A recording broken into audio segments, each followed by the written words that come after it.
रंगों का त्योहार है, खूब खुशी खुशी मनाइए। थोड़ा बच कर जरूर रहिए, क्योंकि देखिए जो रंग अबीर आजकल आ रहे हैं उनमें मिलावट ज्यादा है। घर के रंग अबीर से खेलिए।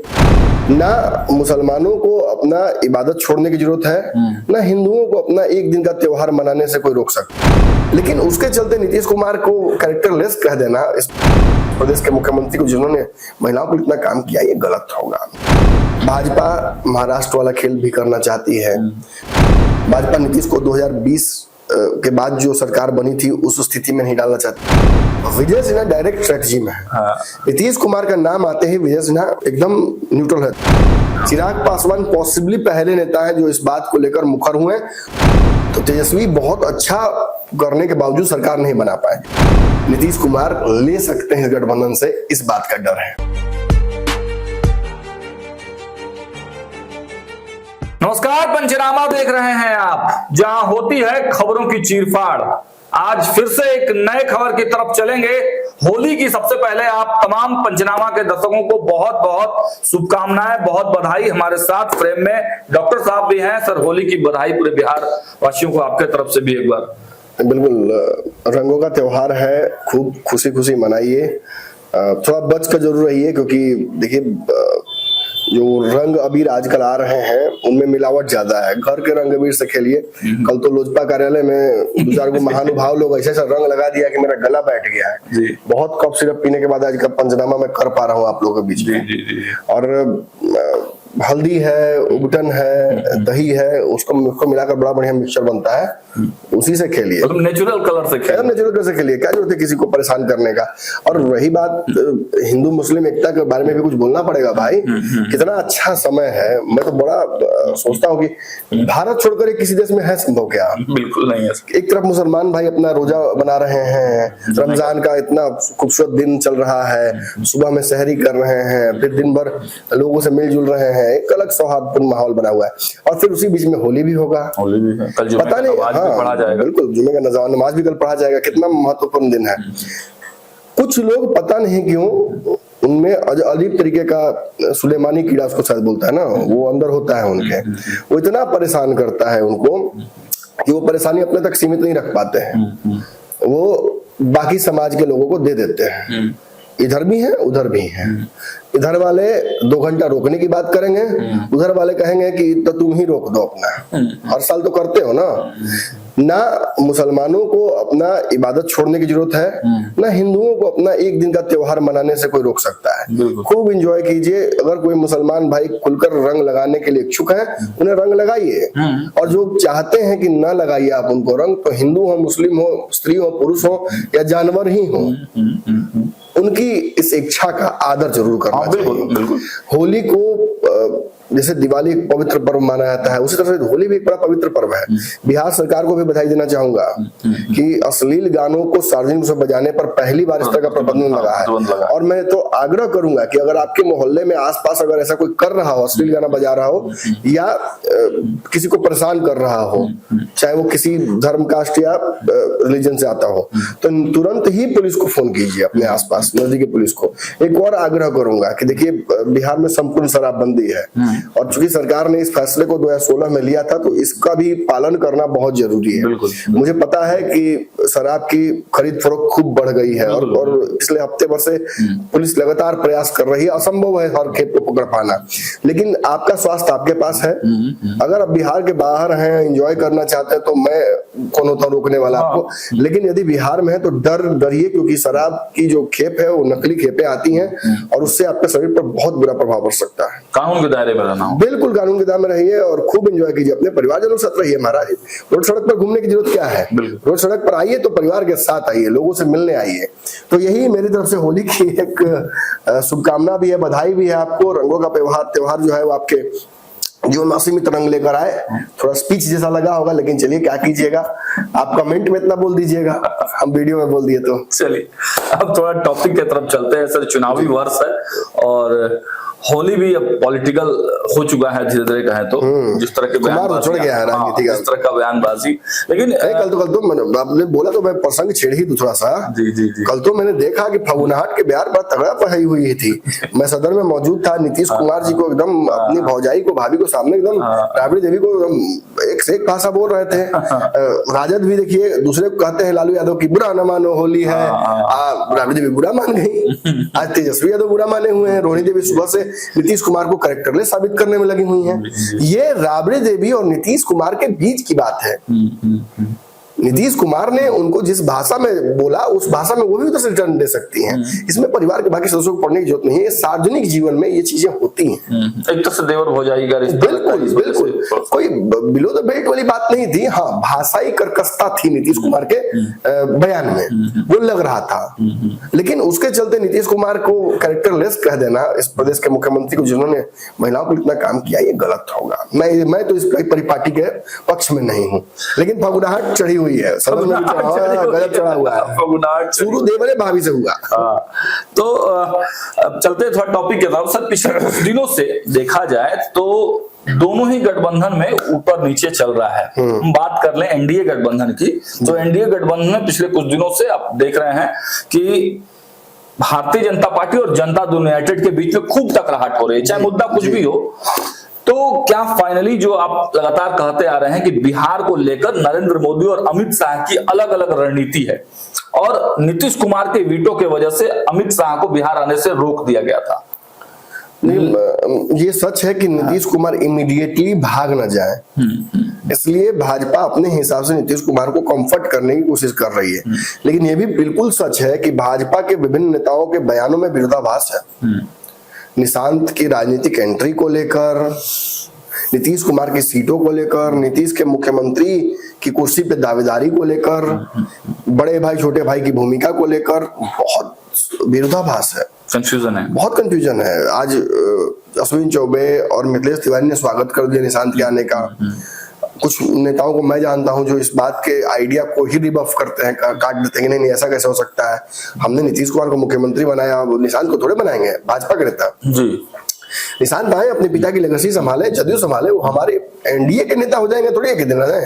कल तो चिराग पासवान के कार्यकर्ताओं ने ये दावा कर दिया, उनके खुद जीजा जमुई से सांसद वो कह रहे हैं। क्या बोल रहे थे? वो तो साफ कह रहे हैं कि चिराग कार्यकर्ता के नाते, उन्होंने ये पॉइंट बताया कि कार्यकर्ता के नाते वो चाहते हैं कि चिराग बिहार का भविष्य बने, सीएम बने। निश्चित ही, तो गाना भी चल रहा था कि चिराग भैया सीएम हुए, बदली बिहार के बयार, ऐसे कुछ करके गाना था। तो ठीक है, वो तो सबको अपने हिसाब से सपने देखने की इच्छा इजाजत भी है। अब उपेंद्र कुशवाहा सपना देखते हैं, जब प्रशांत किशोर भी देखते हैं। मुझे तो याद आता है इनका वो हाल ही में राजद के बड़ा बढ़िया वो डायलॉग दिए थे विधायक जी भाई वीरेंद्र, उनका एक डायलॉग बड़ा मुझे याद आता है कि मतलब सबको बनने की इच्छा है, सब बने, कोई दिक्कत नहीं है, लेकिन नमक औकात अनुसार राजनीति है, चेष्टा भी उचित है, ओवर बर्न नहीं होना। देखिए मैं क्यों कह रहा हूँ ये समझना होगा आपको। एक नमन जितनी हल्की बात क्यों कर रहा है, बात हल्की नहीं है, मैं हल्की बात कभी नहीं करता हूँ। ओवर बर्न कहते हैं, एक टर्म है ओवर बर्न।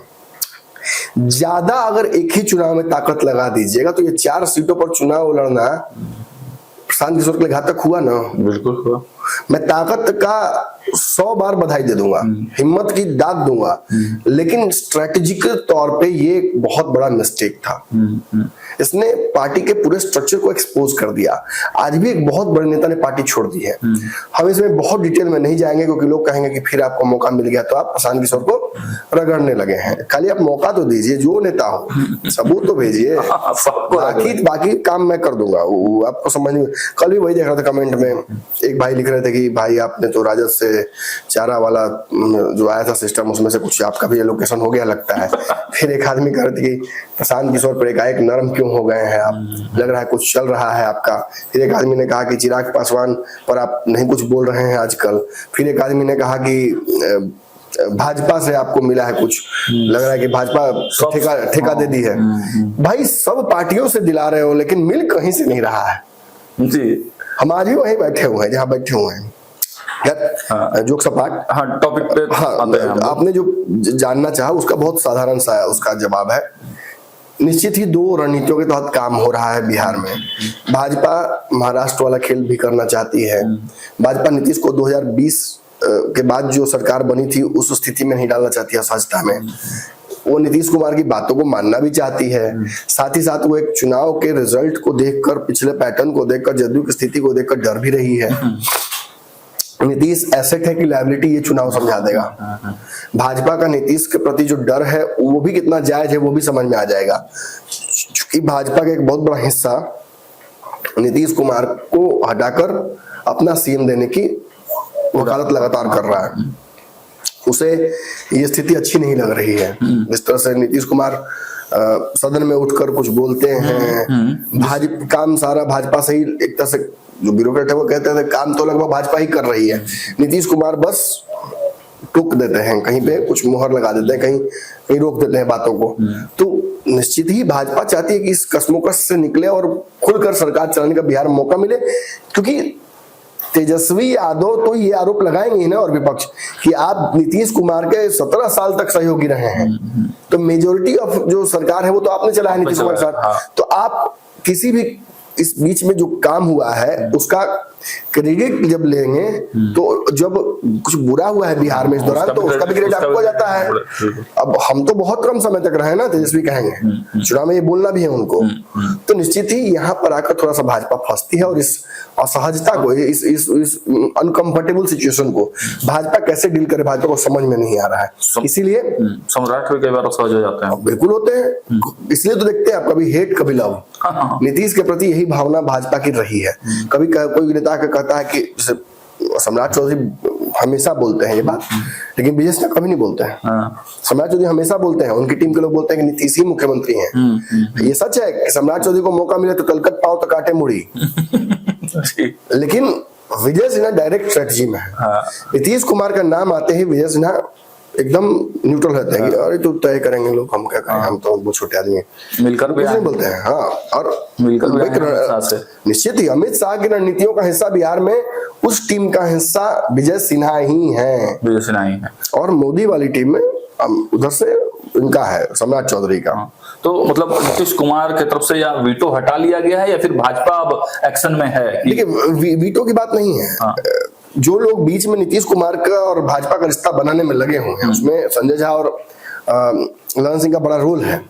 तो दोनों व्यक्ति अमित शाह के उस समय, क्योंकि बहुत उसमें बयान आया था उनका तुरंत, और बहुत उस बयान से असहजता थी बिहार की राजनीति में, दिमाग भी काम नहीं कर रहा था भाजपा का बिहार में कैसे डील करे इससे, और कुछ नेता तो सपोर्ट में खड़े हुए थे अमित शाह के बयान के।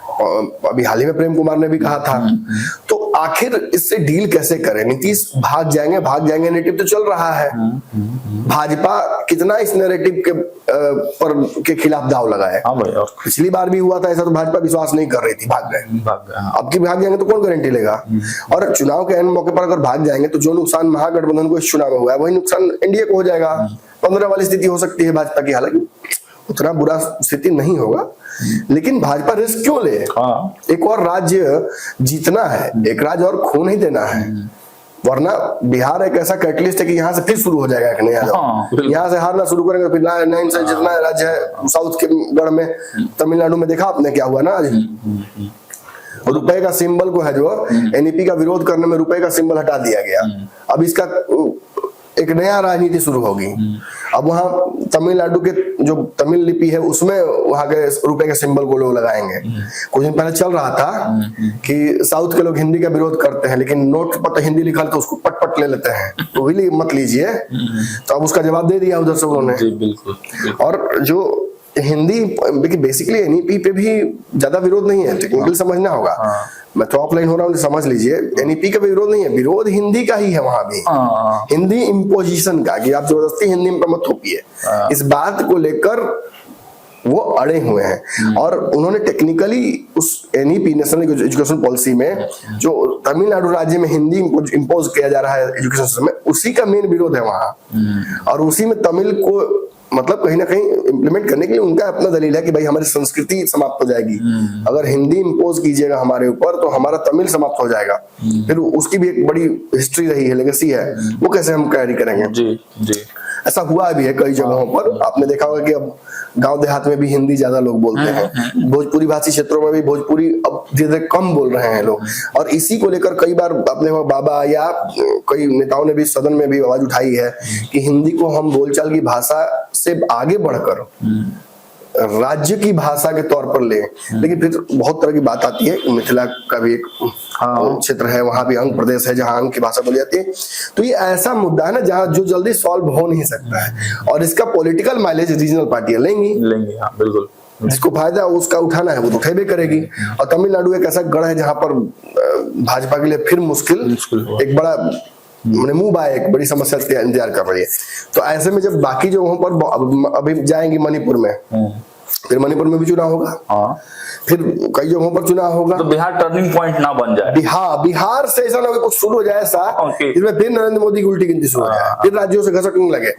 और रही बात अमित शाह की, तो अमित शाह इससे पहले अब बिहार आ रहे हैं। अमित शाह ने दरअसल, देखिए मेरे पास है भी डिटेल, अहमदाबाद में आयोजित शाश्वत मिथिला महोत्सव 2025 कार्यक्रम को संबोधित करते हुए अमित शाह ने कहा है कि हमने अयोध्या में राम मंदिर का निर्माण तो कर दिया, अब बिहार सीतामढ़ी में भव्य सीता मंदिर का हम निर्माण करेंगे। यह मंदिर देवी सीता द्वारा अपने जीवन में अपनाए गए आदर्शों को, संदेश को जन तक पहुंचाएगी। इसके बाद क्या होता है, देखिए 2023 में ही जब महागठबंधन की सरकार थी बिहार में, तभी ये मामला आया था।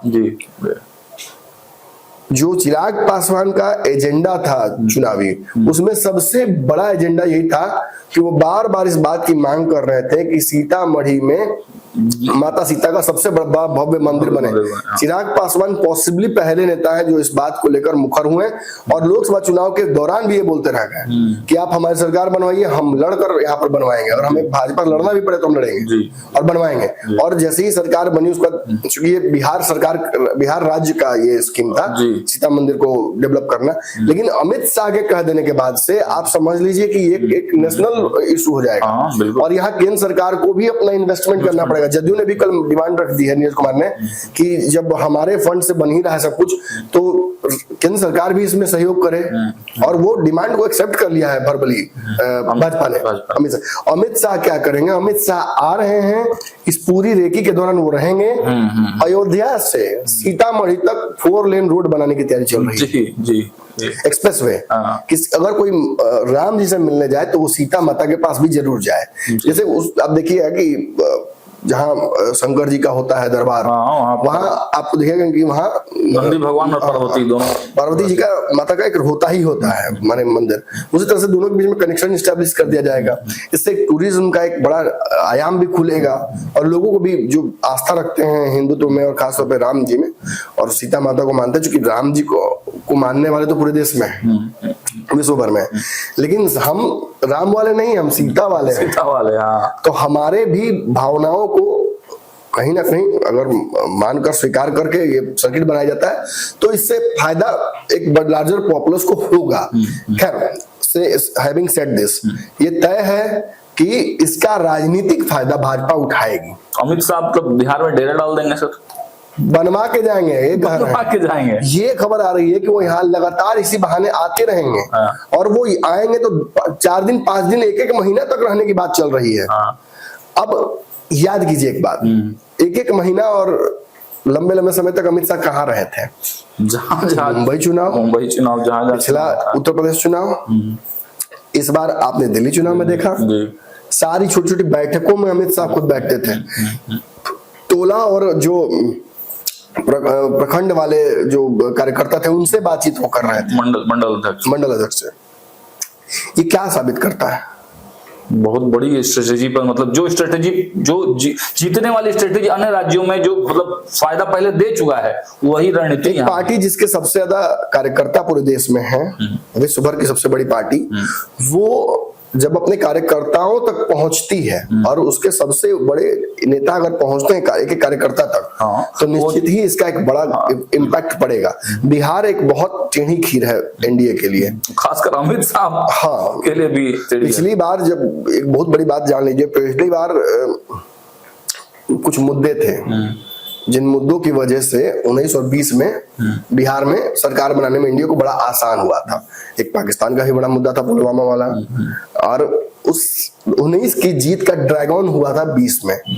तो तेजस्वी बहुत अच्छा करने के बावजूद सरकार नहीं बना पाए, लेकिन इस बार तेजस्वी यादव के साथ मुकेश सहनी है, एक बड़ी रणनीति है। अगर हम छोड़ देते हैं कन्हैया वाला विवाद, कृष्ण कन्हैया वाला विवाद, कृष्णा लवरू और कन्हैया कुमार, तो इन दोनों का विवाद अगर छोड़ देते हैं, पप्पू यादव का तो मैंने कैमरा के सामने पैचअप हो गया अखिलेश सिंह से, लेकिन वो पैचअप कितना दिन चलेगा वो तो पप्पू यादव भी जिस मिजाज के हैं वो पता ही है हमको। 4 दिन किसी से पटा ले बहुत बड़ी बात है, 5वां दिन कुछ ना कुछ बोलेंगे ऐसा जो तार्किक होगा, लेकिन सामने वाले के समस्या मिर्च जैसा उनको लगेगा। एक बढ़िया गठबंधन बना हुआ है इंडिया गठबंधन बिहार में, जिसके पास बाकी राज्यों की बात छोड़ दीजिए तो यहाँ पे विनेबिलिटी का एक फॉर्मूला है, MYM, और यदि कुछ रीजनल समीकरणों को जैसे छातापुर में है, जैसे और जगहों पर है, उन समीकरणों के आधार पर चुनाव लड़ा जाए तो बड़े बड़े दिग्गजों को एनडीए का चुनाव हराया जा सकता है। इस बार केसरिया में भी समीकरण मैं वही बोल रहा हूँ, तो हराया जा सकता है। तो इन रणनीतियों के तहत यदि काम करती है महागठबंधन, तो आप समझ रहे हैं कि कितनी बड़ी समस्या उत्पन्न होगी। बार बार नीतीश पर हमला करना, तेजस्वी यादव का नीतीश कुमार के मेंटल हेल्थ पर हमला करना, दरअसल नीतीश कुमार को अप्रासंगिक करने की कोशिश है। तो कैरेक्टर पर आपको याद होगा कि हाल ही में छोटा सा एक वाकया हुआ था जिसके चलते उड़ीसा में मुख्यमंत्री चुनाव हार गए थे। उनका हाथ एक सभा में हिल गया था, जिसके वीडियोस को वायरल करके लोगों ने कह दिया कि ये फिट नहीं है और उन्हें सत्ता से बेदखल कर दिया गया। तो नीतीश कुमार के बयानों को, उनकी बातचीत को, उनके शैली को बार बार भुनाने की कोशिश राजद कर रही है। ऐसे में नीतीश कुमार के पास अब कोई बहुत रास्ता बचता नहीं है। उन्हें भाजपा का सहयोग चाहिए ही चाहिए, वो भाजपा के साथ रहने के लिए मजबूर भी हैं। और अगर उनको यहाँ एक ही चीज दिख रहा है कि मेरे पुत्र को राजनीतिक एंट्री जल्द से जल्द मैं करा दूं और जदयू समेत अपना भी राजनीतिक जो भविष्य है उसकी ओर बढ़ चलूं। हैप्पी एंडिंग हो जाए नीतीश कुमार। हाँ, निश्चित ही हैप्पी एंडिंग तो डिजर्व कभी नीतीश कुमार करते हैं, लेकिन हजारों ख्वाहिश है कि हर ख्वाहिश पे दम निकले। 5 साल और मुख्यमंत्री बने रहना है, इसके जद में फंस गई है भाजपा के। एक बात जान लीजिए, भाजपा का कोई तो बात जरूर होगी, यूं ही कोई बेवफा नहीं होता है। मजबूरी भाजपा की भी है। एक 3-4 मजबूरी गिना दूं। एक, नीतीश कुमार विश्वसनीयता, चुनाव बाद क्या नीतीश करेंगे, कोई गारंटी लेगा? आप लीजिए गारंटी, कोई गारंटी नहीं लेगा। दूसरा, नीतीश कुमार के चेहरे पर वोट बैंक लगातार कम होता गया है। ये पॉपुलैरिटी इस बार अगर और घट गई तो ये एसेट की जगह लायबिलिटी नीतीश कुमार हो जाएंगे। तीसरा, नीतीश कुमार का बार बार जिद करना कि मैं ही बड़ा भाई रहूंगा, मैं ही सीएम फेस रहूंगा, मैं ही इन चीजों के लिए अड़ा रहूंगा। ये ओवरऑल अमित शाह, नरेंद्र मोदी की स्ट्रेटेजीज को कमजोर करता है। जब आप ही हाल ही में सी वोटर का सर्वे हुआ, आपने देखा ना कि तेजस्वी यादव 40%, नीतीश कुमार कहाँ पे आ रहे हैं, नंबर पे चले गए।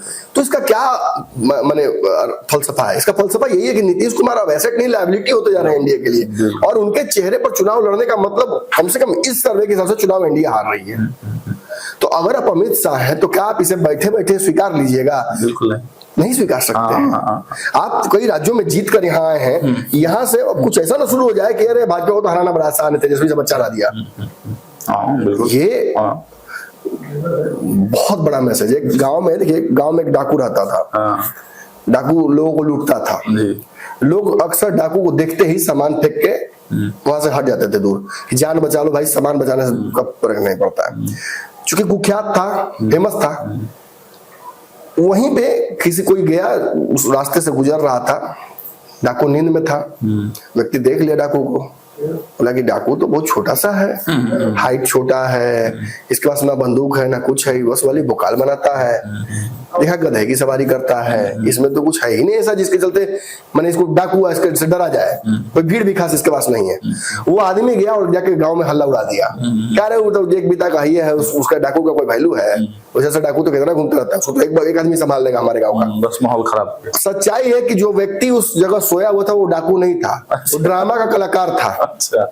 लेकिन गांव में हल्ला उड़ गया कि डाकू 1.5 फीट का है, छोटा है, नाटा है, कमजोर है, 100 बीमारियां हैं उसको। और उसकी वजह से क्या हुआ कि गांव के लोगों ने जब वो डाकू मिले उसको वहीं देना खिलाना शुरू कर दिया, डाकू का डर ही समाप्त हो गया। जी। तो डर इस बात का नहीं है कि भाजपा एक राज्य हार जाएगी, डर इस बात का है कि बिहार, झारखंड, उत्तर प्रदेश के लोग कुछ पॉलिटिकली अलग तरीके से बिल्ड है क्या? ये भाजपा को उसकी राजनीतिक हैसियत दिखाने वाले लोग हैं क्या? क्या लालू यादव, मुलायम यादव, ये ममता बनर्जी, ये शिबू सोरेन, हेमंत सोरेन, ये वैसे लोग हैं जो भाजपा को उसकी राजनीतिक हैसियत और उसकी जो प्रचंडता दिखाती है भाजपा, उसको समाप्त कर देने वाले हैं क्या?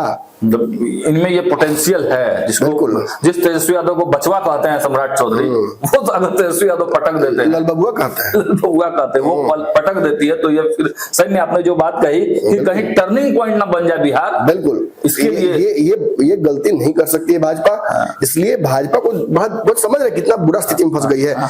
इंजेक्शन देंगे तो रिएक्शन कर जाएगा और नहीं देंगे तो पेशेंट मर जाएगा। अब स्थिति भाजपा कैसी होगी? भाजपा को मजबूरी में नीतीश से छल करना पड़ेगा, करना पड़ेगा। ज्यादा सीटें लेना, नीतीश के चेहरे पर अविश्वास सा मैंने अंदर अंदर एनडीए में फैलना, भले ही डर के मारे कोई कह दे, डर के मारे कोई ये कह दे कि नीतीश कुमार ही हमारे सीएम होंगे, कि नीतीश भाग मत जाए गठबंधन से, वो अलग चीज है। लेकिन सच्चाई यही है कि नीतीश कुमार इस गठबंधन में जो लेकर आ रहे हैं उससे कहीं ज्यादा नीतीश कुमार ले सकते हैं गठबंधन से, इस बात का डर है। लेकिन इसमें जो पिछले कई दिनों से जो विवाद चल रहा है भाजपा और जदयू के बीच में, तो मतलब इसी वजह से हो रहा है कि अमित शाह आ रहे हैं बिहार और जदयू ये नहीं चाहती है कि अमित शाह बिहार आए। देखिए, अब जदयू के चाहने से बहुत कुछ होने वाला नहीं है। कल भी मैंने आपको कहा था कि भाजपा बड़े भाई की भूमिका में रहेगी। एक सीट ज्यादा इस बार भाजपा लड़ेगी, एक सीट ज्यादा जदयू नहीं लड़ने वाली है। जमा खान ने बड़ा स्पष्ट बोला है एजेंडा नीतीश कुमार का चलेगा। जमा खान किस गठबंधन का है, किस पार्टी के हैं? जदयू के ओरिजिनली तो बसपा से है। फिर अशोक चौधरी किस गठबंधन के हैं, किस पार्टी से रहे हैं? कांग्रेस से रहे हैं। आज आ गए हैं, इस जगह पे हैं, और अगर ये बात बोलेंगे तो उनको मंत्री कौन बनाएगा? ये बात ही उनकी काबिलियत है। ये बोल पाना, ये वक्त पर समझकर हवा का रुख और उसके साथ त्रिपाल खोल देना, यही नेताओं की खासियत है। मतलब एजेंडा भाजपा का चलेगा, चाहे चला रही एजेंडा महाराज। नीतीश कुमार बोलने उठते हैं, बगल में हाथ तक पकड़ने लगे सम्राट चौधरी। अब क्या कहें, अशोक चौधरी या बाकी नेता जो पीछे खड़े हैं वो असहाय होकर देखते हैं कि क्या करें। नीतीश जी खड़े हो गए हैं और फिर उनको बिठाने की जिम्मेवारी ना धीरे से बोला था कि सम्राट जी आप ही बिठाइए ना। अभी सम्राट चौधरी बिठाते हैं, तो वो ताकत सम्राट चौधरी को मिल गई। बिल्कुल, विधायक ज्यादा है, देश भर में जीतती आ रही है। नीतीश कुमार को वापस आने पर नीतीश को स्वीकार आ, ठीक है। मैं साफ कहता हूँ, बिहार में भाजपा का सरकार नहीं बना पाती है। भाजपा का क्या नुकसान है? इमीडिएट नुकसान क्या है? कोई नुकसान नहीं। एक राज्य नहीं बनेगा ना। दिल्ली मैं यही याद है मुझे 2020 में कहता था पंचनामा में, अपने एक वीडियो भी छपा होगा उस पे, महाराष्ट्र में आप नहीं हैं, दिल्ली में आप नहीं हैं, बंगाल में आप नहीं हैं, मेजर जो पॉलिटिकल स्टेट्स है बिहार जैसे, वहां आप नहीं हैं। आप हैं कहाँ? केवल केंद्र में ना। और अब मुझे ये कहना पड़ता है कि मुंबई में आप हैं, दिल्ली में आप हैं, आप बंगाल के लिए रणनीति बना रहे हैं, बिहार जैसे राज्य में आपकी सरकार है, उत्तर प्रदेश में आप हैं, मध्य प्रदेश में आप हैं, राजस्थान में आप हैं, छत्तीसगढ़ में आप हैं, साउथ के स्टेट्स में आप सरकार बना रहे हैं जोड़ तोड़ करके। मणिपुर में आपकी सरकार थी, आप उसे जो स्थिति बने बहुत स्मार्टली भाजपा ने उसको खेला भी है। देखते क्या होता है। तो आप तो मेजोरिटी ऑफ स्टेट्स में अपनी सरकार बनाते जा रहे हैं और 29 में वन नेशन वन इलेक्शन की एक बड़ी तैयारी है ये।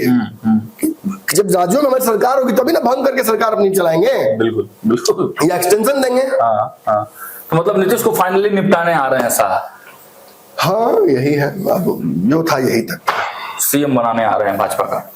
वो तो बनना नहीं है उसको, तो देखिए वो आज हो, कल हो, चुनाव बाद हो, 10 साल बाद हो, 2 महीने बाद हो, मुख्यमंत्री ही मुख्यमंत्री होंगे, मुख्यमंत्री ही मुख्यमंत्री बनेंगे। देखिए साफ साफ कल चिराग पासवान ने हमारे ही कैमरे पर कहा था और हमारे संपादक डॉक्टर साहब ने साफ साफ ये क्लियर कर दिया है कि अब शाह की एंट्री बिहार की राजनीति में होने वाली है और केवल एंट्री ही नहीं होगी, वो डेरा डालेंगे बिहार में।